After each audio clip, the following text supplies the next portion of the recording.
Hiya. Mad, eh? Mad that they do this to you. That game drove me absolutely mad. So I'll tell you what my state of mind is when I'm watching Manchester United. Every game I go into it with optimism, and that optimism can vanish within 5 minutes. Or what happened today was Manchester United played very well in the first half, created lots of chances, 15 shots on goal. Burnley had one in the first half. So you're watching it and you're enjoying it, and Manchester United take the lead through an own goal. But there's a huge but there because you're nervous because United's record at Old Trafford is so poor. 1 win in 11 games before today. And because we've seen this team a lot, this team has yet to win a game so far this season, really struggling to score. So at half time, you're thinking, yeah, good to be playing well, to be winning, but should be 3 or 4. And how you think that a little after as Burnley equalise. Twice, but United won the game. Nice to win on penalties, after Grimsby the other night. And there's still clear issues with Manchester United's team. I think there'll be...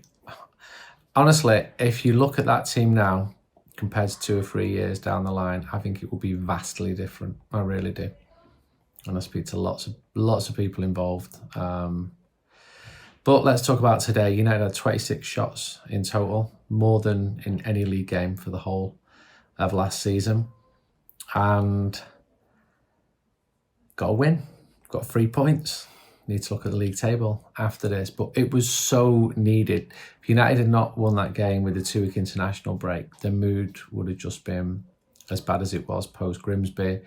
You would be seeing a team who've not won once in the first 4 games of the season. Next 2 league games are against Chelsea, City. No European football to pick anyone up.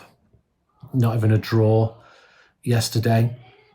To see who we're getting in Europe, it's usually one of my most exciting times of the season. Do you know where I was yesterday afternoon? Having a wisdom tooth taken out of there. Not just taken out, sawed out in 3 bits. So if I'm a bit, you know why. And I'm drugged up as well. So if you don't agree with some of my views, if you're like really, really seething with anger because I give a player a 7 and you think it's an 8, just excuse me today because it's not that important. And my mouth is hurting. So let's do the ratings. So Bryan Mbeumo, he was basically unused in the first half. I couldn't fault his distribution, but what he will be remembered for today is palming the ball towards Jadon Anthony for Burnley's second. Another mistake. Goalkeeper remains a massive issue for Manchester United, be it him, be it Andre Onana. I was thinking in the second half when it was 2-2, United need a goal, United need a goalkeeper. So the situation with Lemons from Antwerp is Antwerp absolutely want to sell. They want the money. Will United pull the trigger on it? I don't have the answer to that. I suspect so, but I can't confirm it, and let's just see where the outgoings are. So since we last spoke, Garnacho's gone to Chelsea, 40 million plus a sell-on. That's not ideal, is it? Because he was such an exciting player, but he's damaged goods, and we all know the reasons why. His family and him shouldn't ever be allowed onto social media if they think it's going to be for the betterment of his football career. Anyway, he's a Chelsea player now. Eleni Yoro, top header off from a corner after 2 minutes as United started really brightly. I give him a 7. He's comfortable even when he isn't, because if he makes a mistake, he's got the pace to recover. His positioning for Lyle Foster's goal was a little bit questionable, but he's had a good start to this season, Yoro. Delict, 6, flicked a ball on for Burnley's second. I like him, but he's one of several defenders for that Burnley goal. Who should be questions, but I like him. I think he's had a good start to the season. Luke Shaw, 6, fine. The defence just wobbled a little bit in the second half, and we keep seeing that. It's just like that feeling of air coming out of a balloon, or just this evaporation of hope, and I think it must be a confidence thing. And United are conceding goals which could be avoidable. I know every goal could be avoidable, but they're really obvious. And the team, I still think they're gelling together, and it's gonna take some time. Delo 6, he flattened Hannibal to give a free kick away. Suspect for Burnley's first, I think. Set up United second, he battled for it and he crossed to Mbeumo. And he was out of jail when Burnley's supposed second was given offside. So good going forward, need more in defence. Casemiro 6, took an early ball to the face after coming out to block a shot. Took a bit of time to come out to block that shot. His header came off the bar, was turned in by Cullen to put United ahead, another own goal.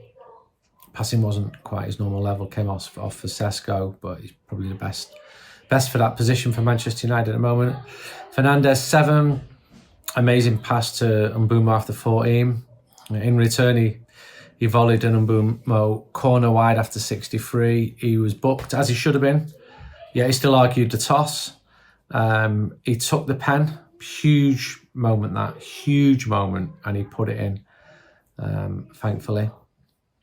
Ahmad 7, he was key in the sort of relentless early pressure for United, especially down the right. It was all coming down the right.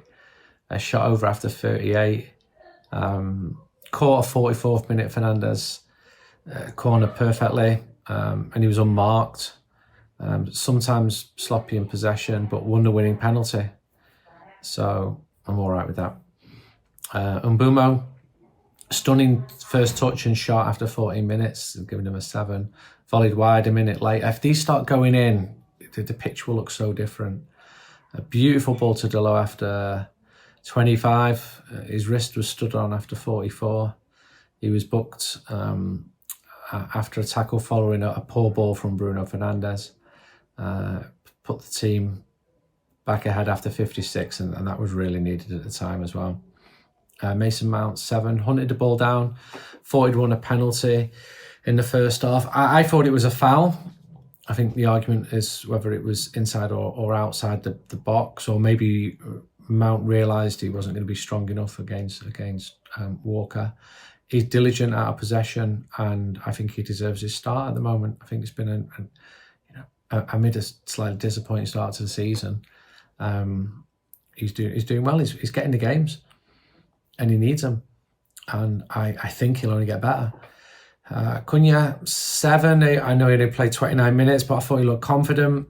Left-footed effort after driving through the middle after 4 minutes. Drove forward. He pressed, and he's looking good. He senses he's desperate to score. Pulled up with a hamstring just before half hour. If you're going to do it before the international break. Sorry, Brazilians. And I hope that it's not too serious. If United didn't get that win today, there would have been a lot of heat, and with good reason.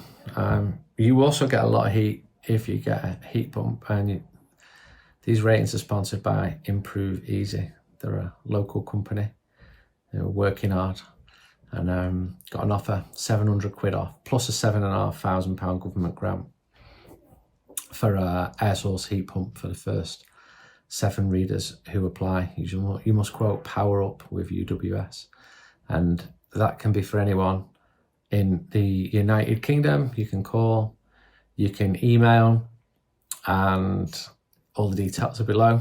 And Improvisi are also going to give out football kits to local teams in Manchester. So if you've got a free football kit or want to apply for one, just fill it in as well. So with the air source heat pump, it's a limited time offer.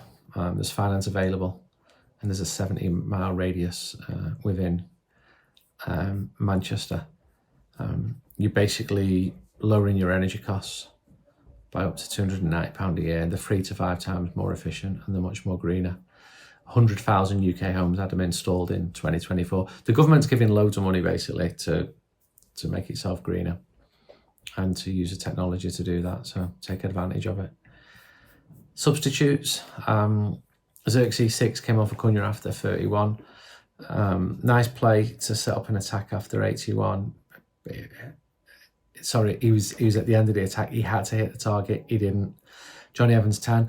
Manu 6 came off a mount at half time, lost the ball to Hannibal, had a shot deflected wide after 62. Played in the middle with Bruno after Casemiro went off. I think with Cobby, you've got two really strong sides to the argument about his position. You've got a lad who wants more minutes, which is totally fine.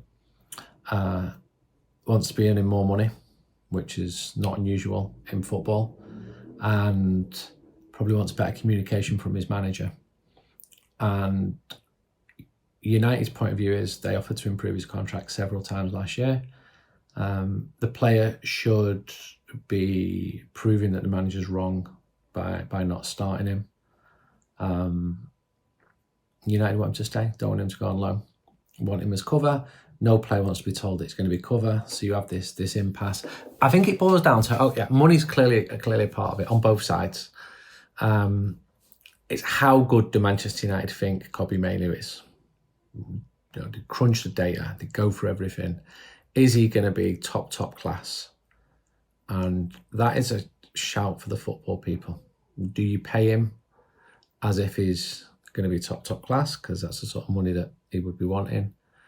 Or, I'm not going to say cash in. I think if a big offer did come in, Manchester United would absolutely consider it. Pretty sad, if I'm honest, because I like the fact he's local, he's coming through, scored some great goals. I'll never forget that FA Cup moment. I don't know the answer to how good he's going to be. I just don't. I also know that United feel that young players have been overpaid in recent years, and that's been part of the problem at the club. So hopefully some resolution will be found there. Sesko, 6 came off Casemiro after 72. He needs to arrive really as a United player, but it's still very early days. Rose well for an Mbeumo cross after 85. Should have hit the target, didn't. Same again after 87. And there was pace on the ball as well.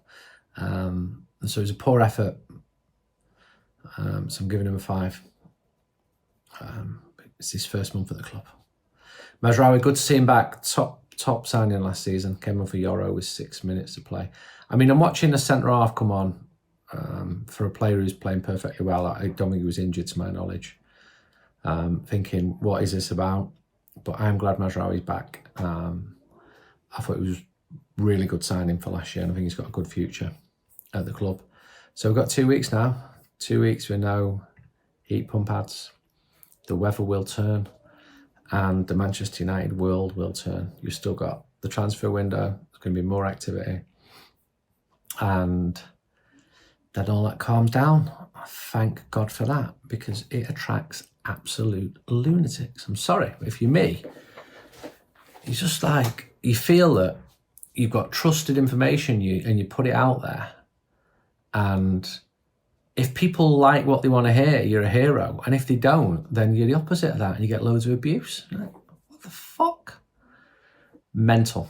Always has been mental. And I saw a young journalist today in Macedonia. He's a United fan. He's a good lad. He works really hard. And all he did was announce a player who he knew was probably or about to move from Aberdeen to Rangers. He got so much abuse for it. It's factually correct. Just think these things through.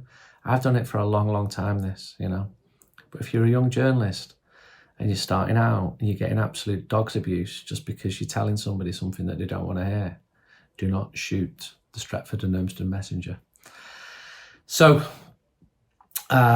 2 weeks now, innit? Back.